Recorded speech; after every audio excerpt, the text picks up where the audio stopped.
Hi friends, ఈరోజు వేడివేడి పకోడీ, కంచి కరకరలాడే పకోడీ. బయట వాతావరణము మంచి వర్షం పడుతుంది, అందువల్ల వేడివేడిగా ఈ ఉల్లిపాయ పకోడీ ఇంట్లో తయారు చేసుకొని వేడివేడిగా ఆస్వాదించండి. ఎలా చేయాలో చూద్దాం.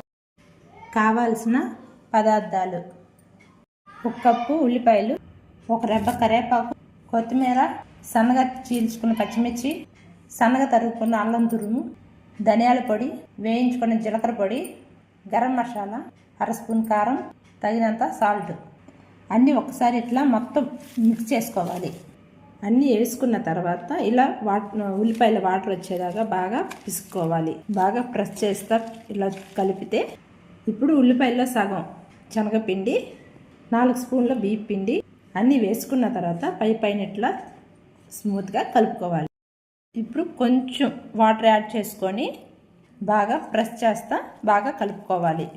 కొంచెం తడి పొడిగా కొంచెం ముద్దగా కలుపుకోవాలి. కలుపుకొని రెడీగా పెట్టుకొని డీప్ ఫ్రైకి ఆయిల్ పెట్టుకోవాలి. ఇలా మ్యాక్సిమం ఉల్లిపాయల వాటరే సరిపోతాయి.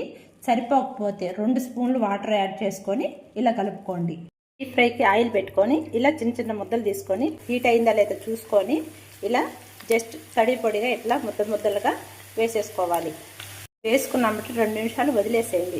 2 నిమిషాల తర్వాత అప్పుడు ఒకసారి తిప్పుకోండి. అటు ఇటు ఈవెంట్గా బాగా వేయించుకోండి.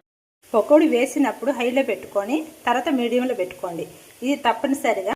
ఇప్పుడు ఈ టేజీలో ఇలా తీసేసుకొని ప్లేట్లో వేసుకోవాలి. స్టవ్ వేసుకొని ఒక 2 రెబ్బలు కరివేపాకు ఇలా వేయించుకోండి. ఈ పకోడీ నచ్చితే లైక్ చేసి సబ్స్క్రైబ్ చేసుకొని షేర్ చేయండి. Thank you.